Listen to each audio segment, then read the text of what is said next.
Oliver Hahn has a female brother. Their relationship is so close that they sleep in the same bed and share the same ice cream. I asked them to keep their distance. He impatiently responded, "If something were to happen, it would have happened already. Can't you give us some trust?" Fine. I turned around and found myself a male best friend. Chapter 1. Oliver once again stayed out all night with Simona Jiang. I remained calm. He came back at noon, bringing dim sum from Hung Fu restaurant. Seeing me, he rarely offered an explanation. It's been a long time since we had a gathering. We drank a lot, so we found a gaming hotel to sleep. But this time, we didn't share the same bed. I slept on the floor. He emphasized this point. After all, we had a huge fight over this issue last time. I accused him of being married yet having no sense of boundaries, insisting on confronting Simona. Simona is a girl who grew up playing with them in the same neighborhood. Although she's a girl, she has a carefree personality. She treats everyone like a buddy. I've seen more than one Simona sitting on their laps without any hesitation, joking and laughing, even sharing the same glass without a care. Initially, he patiently explained. Then, he got annoyed and directly threw out a sentence. "If something were to happen, it would have happened already. You wouldn't even have married me," and slammed the door as he left. The ridiculous thing is, his friends advised me, "Simona grew up with us. She's just like that." Oliver sees her as a kid. A kid? Is 25 still considered a kid? I was so disgusted that I said if he didn't know how to keep boundaries, we'd get divorced. Since then, Oliver indeed kept a distance from Simona for a while, but the result was that Simona would deliberately make sarcastic comments in public. "Sis, look, I'm not sitting next to Ollie, right? Ollie, you better not join us for the second round, lest sis gets angry." Ollie isn't the same Ollie anymore, with a leash around his neck. I dare not get close. She said these things, always making sure I was present. Naturally, it created a subtle atmosphere. Over time, I became known as someone petty, jealous, and unreasonable. My relationship with Oliver also started to become distant and indifferent from that time. Returning to the present, I looked at the takeaway box in Oliver's hand. What used to be my favorite food now seemed tasteless. Oliver noticed my indifference, put the box on the table, walked over to hug me, and spoke with a soft, coaxing tone. "Honey, didn't you always want to watch that movie? Today I'm not going to the office. Let's go watch it together." That movie was something I had been looking forward to for a long time. When it was released, I invited Oliver. He said he was busy, but a few days later, I saw Simona showing off movie tickets on her social media. 2 tickets, although there were no faces in the picture. The hand with distinct knuckles and the wedding ring on the ring finger was unmistakably Oliver's. I smelled a faint scent of pear blossom on Oliver and coldly refused. "No need." I continued to pack my luggage. "Rita." Oliver's voice held a hint of anger. He grabbed my hand, stopping my actions. "Are you playing the runaway game again? I've already said that nothing happened between Simona and me." "I know." I calmly pulled my hand back. "You two are just siblings." It seemed like he was choked by my words. Oliver's face showed discomfort, and he let go of my hand, frowning. "Then what's your problem now?" "I'm going on a business trip," I explained. Oliver's face turned even darker, staring at me for a long time, as if trying to find any trace of pretense. But there was nothing. My reaction remained calm, because I no longer cared who he watched movies with, who he stayed out all night with, who he dated.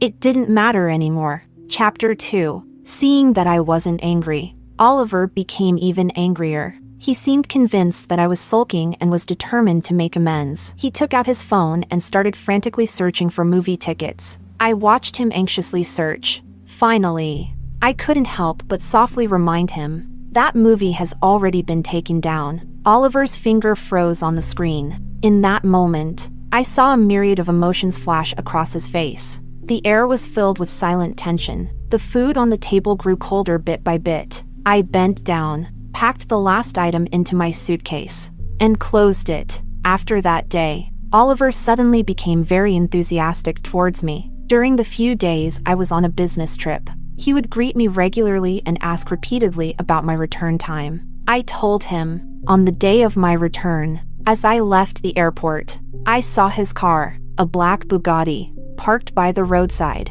Seeing me, he quickly got out of the car, naturally walked over, and took my suitcase. But when we reached the car, I saw Simona in the passenger seat. She was lounging with her legs up, her hand resting on the car window. Seeing me, she smiled sweetly. "Sis, I'm just hitching a ride. I'll let you have the front seat in a bit." She grinned cheekily, saying this, but not showing any intention of moving. Oliver, having put away the luggage, saw me standing still and spoke somewhat uncomfortably. She happened to be nearby, so I gave her a ride. She gets car sick, so I let her sit in the front for this part of the journey. In previous arguments, I had complained about Simona always taking the front seat during our trips, but before I could say anything, Simona poked her head out of the window, her eyes twinkling as she responded.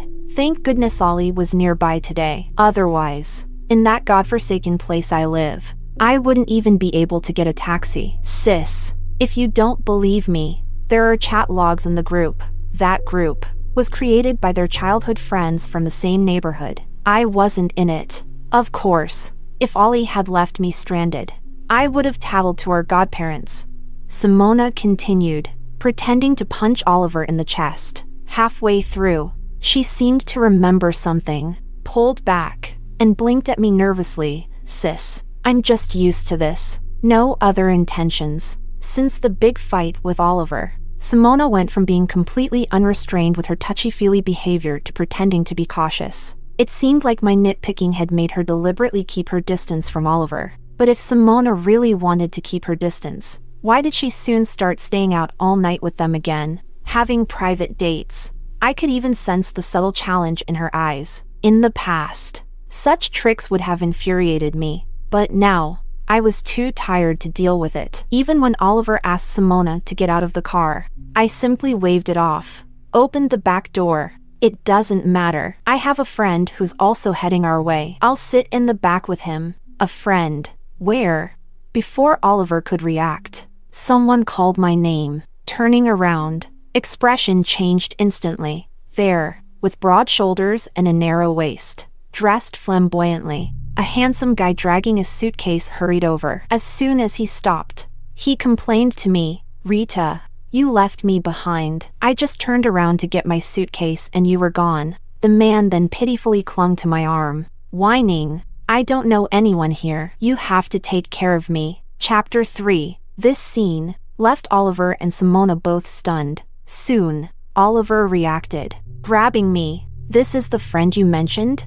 His voice carried displeasure, staring at the man in front of him, his brows furrowed so tightly they could crush a mosquito. "Yes, I'm Rita's good friend, Kevin." Kevin cheerfully shook hands with Oliver, naturally put his luggage in the trunk, and then plopped into the back seat, excitedly waving at me. "Rita, hop in."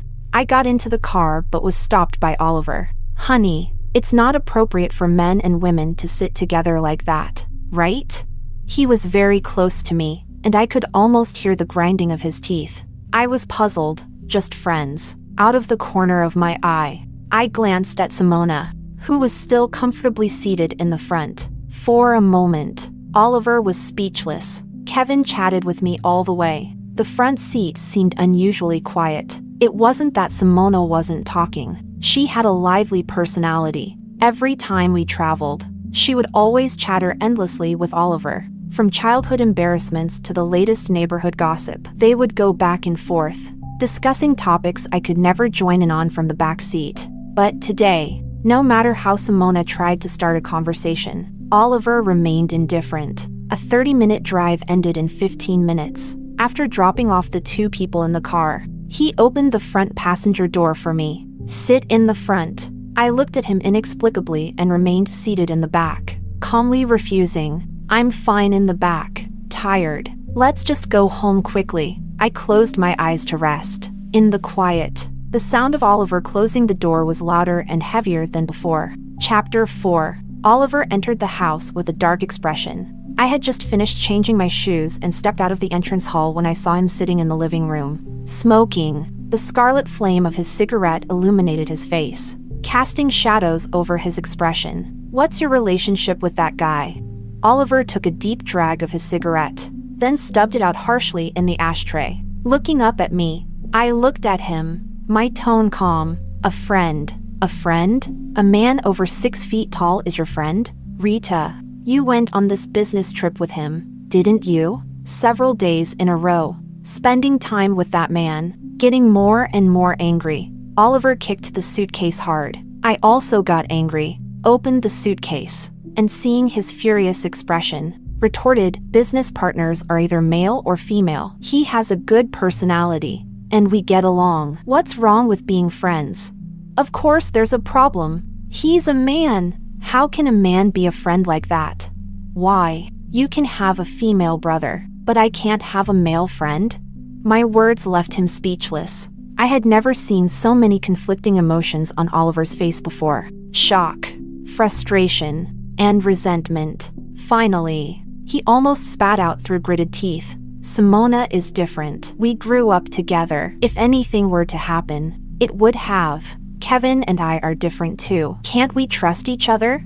I interrupted him, my tone firm. Chapter 5. Oliver was at a loss. For several days, we gave each other the cold shoulder. A few uneventful days passed. His parents invited us over for dinner. At the dinner table, his parents noticed the tension between us and subtly hinted at Oliver. "Ollie, Rita moved far away from home to be with you. You must treat her well." Oliver and I were college classmates. I am an only child. According to the original plan, after graduation, I should have returned to my hometown to develop my career. But for him, I resolutely stayed here, listening to his parents. Oliver's expression softened. Before leaving, he took my hand. "Rita, Before he could finish, someone threw an arm around his neck. "Ollie, you're finally back. Let's hang out." It was Simona. Once again, she was shamelessly hanging on to Oliver. But this time, Oliver didn't smile back as usual. Instead, he removed her hand, looking nervously at me. Simona noticed too, clicked her tongue, and started making exaggerated expressions. "Oh, it's sis?" Saying this, she took a deliberate step back, landing right in the arms of a group of people who had followed us. "Oliver, you didn't even show up in the group chat. If Simona hadn't seen you, we would have missed you." "Yeah, everyone's here. Let's hang out." A group of people started jeering. Oliver's face clearly showed he was tempted. But unlike before, he didn't immediately agree. Instead, he looked at me for approval. Everyone noticed. Although married, this group was somewhat distant from me. Firstly, because I wasn't part of their circle. And secondly, because of Simona. Whenever I was present, they felt restrained. "How about you join us?" Oliver tentatively asked me. Almost simultaneously, I sensed the tension in the air. Simona's reaction was the most obvious. She pouted and kept making eye signals to the others. Everyone was waiting for my answer, hoping I wouldn't go, yet hoping I'd let Oliver go, as they wished. I withdrew my hand from Oliver's, my voice calm and gentle, saying, "Then I'll take a taxi home." No one spoke. The atmosphere turned awkwardly silent. After a while, Oliver hesitated, looking relieved yet guilty. Then, "I'll come back early." He gave a reassuring promise, and I just smiled, walking straight out of the courtyard. As I turned away, someone blurted out, "Oliver, did sis have a change of heart? Not jealous of Simona anymore? Letting you hang out with us?" Chapter 6. At 11 o'clock at night, Oliver hadn't returned.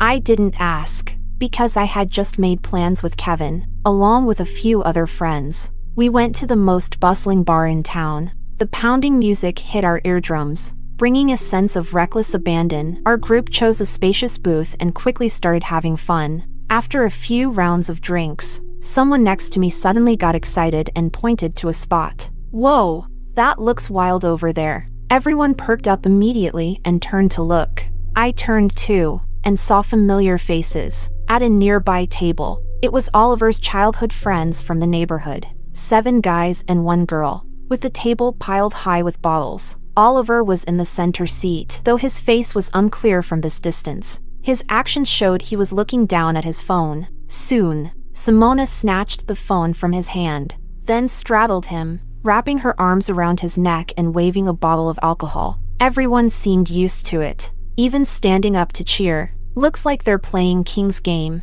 feeding each other drinks mouth to mouth. This girl is wild. She was just asked to take off her bra, and she took it off without a word and hung it around the neck of the guy next to her. That's something even a fearless man couldn't pull off. I've seen guys ride girls, but never 7 guys and 1 girl. Everyone was laughing, but I wasn't, because I saw Oliver put down his phone and, amid everyone's cheers, allowed Simona to bend down with the alcohol in her mouth, ready to respond with his lips. Utterly disgusting. Chapter 7. Simona didn't get to feed him, because I walked over and slapped her. The scene became very ugly. Oliver's group of friends tried to smooth things over, saying it was just a joke. Simona looked pitiful and said it was just a game, but I, with a blank expression, threw her bra, which was still hanging on another man, in her face and turned to leave. If you like playing, wait until Oliver and I divorce. Then you can play all you want, I said as I left. I was serious, because I was truly tired, but Oliver didn't agree. He chased me back home. Honey, we were really just playing a game. Simona always messes around with us. We don't even think of her as a woman. Honey, you just lost your temper too. At worst, I promise I won't mess around with them again. Rita, I didn't even say anything about you coming to the bar with a group of guys. The more he tried to appease me, the more impatient he became. Finally, he grabbed his hair and yelled at me. At this moment, I had already packed my luggage. I had a lot of things. I couldn't pack everything at once, but right now, I didn't want to stay with him for another second. Move. I looked coldly at his arm blocking my way, my gaze moving up, my voice unexpectedly calm. True heartbreak isn't about loud fights. It's about feeling like this, when everything has lost its meaning. Oliver was scared by my expression. His tall figure slightly stiffened, his face flushed with alcohol, and he gritted his teeth. Do you have to be so serious about this? Oliver, can you accept me sitting on Kevin's lap like that? I asked. Oliver froze. I sneered, taking a step closer. You can't. You saw us sitting together in the back seat during a business trip and got mad at me for days. So why do you expect me to turn a blind eye? That's different. Oliver blurted out. I'm a man, you're a woman. When I go out, no one takes advantage of me. Hearing Oliver's words, I was once again shattered. I even felt like I was meeting this person for the first time. My body trembled involuntarily, and I said in disbelief, So, you all knew. You knew Simona's behavior was wrong. It was wanton. It was disgusting. But just because she's a woman, you enjoy it. You take pride in taking advantage of her? Oliver was speechless. His face turned pale, and he averted his gaze. I hit the mark. I couldn't help but laugh. Kevin, I brought him to provoke you on purpose, I said. Oliver's eyes lit up with surprise. Then I continued, because I initially thought you just didn't understand the boundaries of male and female relationships, and I wanted you to learn from experience. But I was wrong. You weren't unaware. You just enjoyed it. I pushed him hard. Oliver, a man over 6 feet tall, fell to the ground unprepared. I ignored him. Oliver, let's get a divorce, or I'll despise you even more. Chapter 8. Oliver refused to agree to the divorce. He even brought in my parents. Oliver had a good image with my parents. He was highly educated, handsome, had well-respected parents, started his own company right after graduation, and showed great sincerity when we got married. So, they helped Oliver try to persuade me. But after a few days, the tide turned, because Oliver became famous. Someone had filmed the bar incident and uploaded it online. Suddenly, the whole internet knew about Simona sitting on a married man's lap, feeding him alcohol mouth to mouth, and getting slapped by the man's wife. The public opinion was overwhelmingly against them. Everyone was condemning Simona and Oliver. Disgusting. She knew he had a wife and still went for it. She doesn't care if he has a wife. She'd go for anyone. Didn't you see her bra hanging around another guy's neck? Wow, public property. The guy is gross too. So many people, and he's not afraid of getting diseases. At first, Simona argued with the netizens, saying they were heartless and dirty-minded, and that her relationship with Oliver was pure childhood friendship. But the netizens didn't buy it. They started digging up her information, her various accounts. The more they dug, the more they found. She wore her brother's clothes, slept in their beds, drank from the same cup, shared an ice cream, held hands tightly. The worst was when she sneaked into a private male bathhouse wrapped in a towel to soak with her brothers. She documented all of this in her daily posts, her words filled with pride. Simona became famous. Oliver became famous. Their entire group from the neighborhood became famous. Those with girlfriends all broke up, and the singles lost any chance of finding someone. Marketing accounts dubbed them Snow White and the Seven Dwarfs. Netizens said this was the worst defamation of Snow White ever. Watching all this unfold, I actually felt a bit of satisfaction. Simona was like a cancer in my relationship with Oliver, growing bigger and bigger. I tried to remove it, but Oliver never cared. Now, the cancer had backfired, but I had already detached myself. After a few days of headlines, the public outcry was suppressed. Oliver's friends were all wealthy and influential local science. Overnight, all negative comments were wiped clean. Simona's accounts were completely cleared as well. A few days later, Oliver's parents came to see me. They begged me to visit Oliver. He had drunk himself sick, vomiting blood. By the time they found him and took him to the hospital, he was in a deep coma, barely saved after a night of emergency care. On the hospital bed, he kept murmuring my name. I know Ollie was wrong this time, but for the sake of your marriage, please go see him. Rita, please. From his parents, I went to the hospital. Oliver had lost a lot of weight. The loose hospital gown hung on him, empty and forlorn. His face was pale, almost transparent. Only when he saw me did his desolate face light up a bit. I walked over, stopping his struggle to sit up. When will you be discharged? I asked. Oliver's eyes brightened, and he struggled to speak. Next week. Rita, does this mean you're willing to forgive me? I promise. If you give me another chance, I'll never make the same mistake again. I'll keep my distance from Simona. When you're discharged, we'll file for divorce. I shattered his hope, watching Oliver's face contort in pain, sweat beads forming on his forehead, sliding down his temples and face. His voice was rough like it was filled with sand. Rita, I didn't cheat. You know that. It was all just fooling around. I promise I'll keep my distance from them if you don't like it. Rita, I beg you, don't leave me. Seeing I was unmoved, Oliver fell off the bed. Kneeling in front of me, he knocked over the four-stand, scattering everything on the ground, the needle twisting and cutting his hand, blood splattering, a pitiful and tragic sight. When had Oliver ever been like this? He came from a good family, good looks. He always had girls around him, proud as he was. When had he ever begged a woman? I should be moved, but I wasn't. I just looked down at him, with no intention of helping, shaking my head. No, my coldness hurt Oliver. I could clearly feel his pain and despair, even a bit of incomprehension. It was Simona who came onto us. I didn't reject her, but I never did anything to betray you. Why can't you let it go?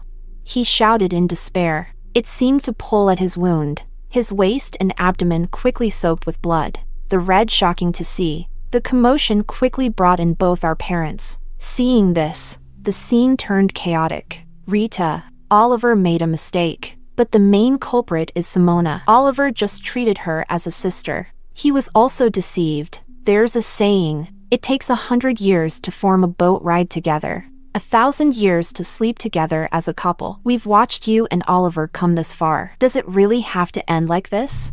I promise. As long as you and Oliver don't divorce, from now on, the house, the car, the company, and all the savings will be in your name. If there's a next time, Oliver will leave with nothing.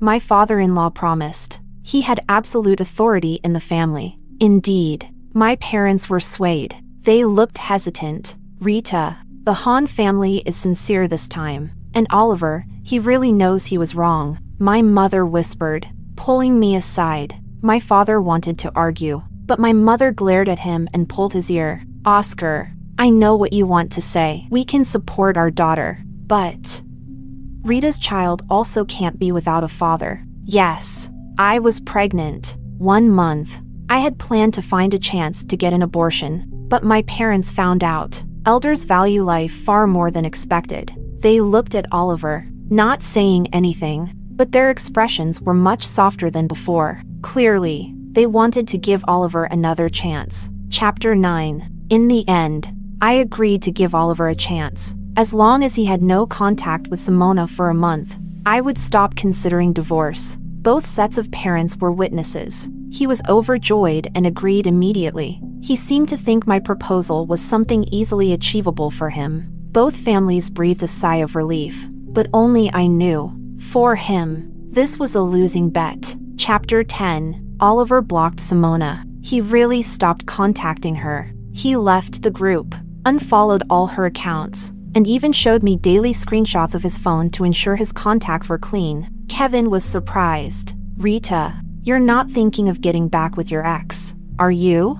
He leaned in, gossiping. Though he seemed carefree, he always kept an appropriate distance from me. Kevin knew about my issues with Oliver. During our business trip, he seriously analyzed the situation and offered me a solution. Fight fire with fire. Make Oliver experience what it's like to have a close opposite-sex friend. The effect was quite clear, but now, I realized the problem wasn't Simona. Kevin noticed my determination and said, "Divorce is inevitable." Thinking I had reconsidered, both families assumed I had relented. However, after sending my parents away, I scheduled an abortion. That day was Simona's birthday. How did I know?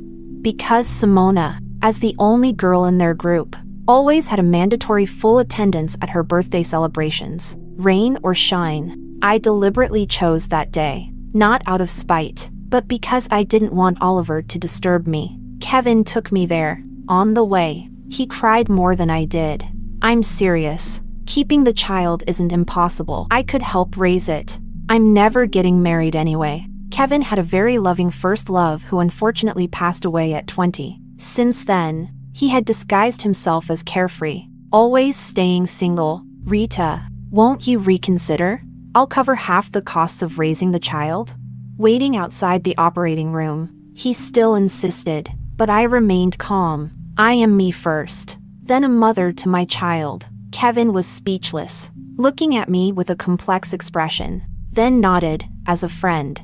I respect all your decisions. As a man, I understand your determination to leave Oliver. I forced a smile. Without looking, I knew my expression was bleak. Even though I had made my decision, I still teared up when I turned away. My flat belly didn't make me feel like a mother, but I admitted it was for this child that I didn't immediately file for divorce and decided to give Oliver a chance to empathize. Unfortunately, he didn't seize it. Chapter 11. After the anesthesia took effect, I was unaware of everything, so I didn't know I had gone through a life and death ordeal. The patient is bleeding heavily and it won't stop. Where are the patient's family members? We need an immediate signature. When the doctor rushed out of the operating room, Kevin was stunned. They shoved the documents into his hands, but he couldn't prove any familial relationship with me. Can we leave it blank for now? Her parents aren't local, and her husband is busy. Are you kidding? Hospital regulations. Call her husband immediately. The patient's condition is critical. The doctor's face was full of urgency. Kevin snapped out of his daze and frantically called Oliver. Once, twice, 3 times, 13 times, 33 times, 53 times. No answer. Even on the 53rd call, the phone was directly hung up. Kevin went from being worried to panicking, and finally, he broke down completely. Answer the phone. Oliver, you damn bastard. Your wife is dying, and you have the nerve to be celebrating another woman's birthday. He screamed hysterically in the hospital corridor. Onlookers, both medical staff and patients, paused to watch the scene. Moved by what they saw, they joined in, cursing the scumbag and helping to find a solution. Later, someone suggested, If you can't find him, try finding someone who can. Kevin had an epiphany and used my phone to dial another number. Chapter 12. Oliver arrived 15 minutes later. Following him were my in-laws. When Oliver arrived, he was covered in cake and cream. His tie hung loosely around his neck. His collar was wide open, and his hair was soaking wet. These were details I heard from Kevin after I woke up. Your uterine wall is naturally thin, which caused the heavy bleeding, but fortunately, the emergency treatment was timely, and they managed to save your uterus. Kevin marveled at my luck. I remained indifferent and asked, "Is Oliver still kneeling outside?" This time, Oliver was kneeling outside the hospital room, and no one pleaded for him. My in-laws knew they were in the wrong. After the surgery, my mother-in-law comforted me for a while. Before leaving, she held my hand reluctantly. "Rita, you've suffered so much these years after marrying into our family. My son is hopeless. If you want a divorce, we won't try to stop you. Follow your own heart." Coming back to the present, I met Kevin's complex gaze. Remaining calm, "Help me out." Kevin wanted to persuade me, but he couldn't, so he helped me into a wheelchair and pushed me towards the door. In the hospital corridor, Oliver was kneeling upright, still in the wrinkled suit from the day, with a bruise on his cheekbone. Kevin had hit him. In front of everyone, Oliver hadn't fought back. And now, with people coming and going, Oliver, who always disliked being watched, hadn't moved an inch. Seeing me, his face showed pain and sorrow. But before he could speak, I threw a document at him. "You lost." The 3 concise words made Oliver's face change drastically. The noisy corridor was filled with onlookers' murmurs, but they couldn't drown out his heavy breathing. Without looking at the document on the ground, he stared at me intently. Smart as he was, he quickly sensed something was off. "You chose today on purpose, just to make me choose, to make me regret." The more he spoke, the more pained he looked. Finally, he struck his temple hard, and I rolled my eyes. "You overthink. No matter what choice you made, I didn't want this child." My voice was weak as I leaned against the wall. Hitting the mark, I knew you couldn't do it, even though the task was simple. Just 1 month without contacting Simona. But such a simple thing, Oliver couldn't do it. Simona saved our lives in elementary school, so we promised her we'd always gather for her birthday. When they were in 3rd grade, Oliver and his friends had a wild idea to go on an adventure. They found a shipping container to sleep in for the night. As a result, when they woke up the next day, they were already thousands of meters in the air, precariously hanging. Fortunately, Simona, who had secretly followed them, discovered the situation in time and saved them. Since then, Simona had been included in the group of boys, becoming their undisputed favorite, but their cherished pet was their business. Chapter 13. Oliver agreed to the divorce. All the paperwork was completed. Soon, the 1-month cooling-off period passed. As we walked out of the Civil Affairs Bureau, his expression looked mournful. He was still unwilling to let go, begging me for another chance, saying he wanted to atone, saying he loved me. His tall frame was hunched over almost to the breaking point. From pleading to, finally, relentless clinging. In the midst of our struggle, neither of us noticed we had stepped onto the street, nor did we notice the red BMW speeding straight towards me. Bang! Everything happened too fast. By the time I reacted, Oliver had already been hit and thrown into the air in front of me. It was like a slow-motion scene from a movie. The last thing he said to me before being thrown was, "I'm sorry." In that moment, my heart stopped, accompanied by the heavy thud. I snapped back to reality. I rushed over, and at that moment, Simona burst out of the passenger seat, screaming when she saw that it was Oliver who had been hit. She yelled at me to die and came at me with a knife, but she was quickly subdued by patrolling police officers, who pinned her to the car hood and took the knife from her. "Rita, why don't you die? If it weren't for you, they wouldn't have all distanced themselves from me. It's all because of you. You bitch. I'll kill you." Simona had gone mad, because on the day of the surgery, my in-laws had found Oliver and the neighborhood friends at Simona's place. They were furious and, along with several families, decided to blacklist the Jiang family. To quell the outrage, the Jiang family decided to sacrifice Simona, sending her abroad and forbidding her from ever returning. The young masters who had once treated her like a mascot immediately distanced themselves from her when it touched their own interests. For Simona, this was her darkest hour, and she believed that I was the cause of all of it. If I were dead, everything could go back to how it was. Listening to her, I only felt absurdity. Chapter 14. Oliver survived, but he was paralyzed from the waist down. Simona wasn't sentenced to death, but she was convicted of intentional injury and sentenced to life imprisonment. I heard that in prison. For some unknown reason, her face was slashed and disfigured. After Oliver's accident, many people came to me. His parents, his friends, my parents. His parents begged me not to abandon Oliver at this time for the sake of our past marriage. His friends hoped I would stay with him because he saved my life. My parents, however, urged me to come home and not stay to trouble myself. In the end, I went to see Oliver. The once proud man now lay in a hospital bed, needing someone to take care of all his basic needs. He didn't speak, but when he looked at me, his eyes were filled with regret. I thanked him. After all, he had saved my life. I know I have no right to ask you to stay. Oliver choked out, his voice hoarse and filled with sorrow. Everything now is my own doing. My retribution. The doctors haven't given up on you. If you cooperate with the treatment, you still have a chance to walk again, I said. Oliver was visibly excited, looking at me with hope, nervously and cautiously asking, "So you're willing to?" "I'm going back home. You know, I'm an only child. If it weren't for you, I would have returned home after graduation to start my career." My tone was calm and steady. In that instant, I saw Oliver's face darken, like a sunflower losing its vitality. His eyes reddened, and his smile was bitter and self-mocking. I knew it. A cripple like me is meant to rot in the mud for the rest of my life. Oliver, we each have our own lives. You can no longer influence mine,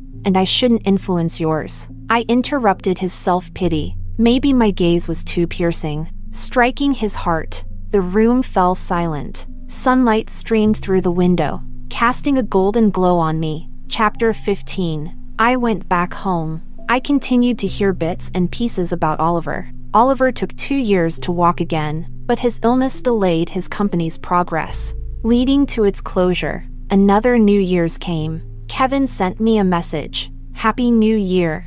I received the message while helping my parents make dumplings. I wiped the flour off my hands and saw a selfie of him sitting alone on a balcony. I couldn't help but tease. "Spending New Year's alone again? If you can't stand it, come to my parents' place. They'll take you in for a few days." He quickly replied, "No, my partner wouldn't be happy." He was referring to his long-deceased first love. I raised an eyebrow and continued, "Impressive. Maintaining such gentlemanly conduct all these years." "Of course. Friends also need boundaries." I laughed. Looking up, I gazed out the window. It was snowing, and the scenery was beautiful.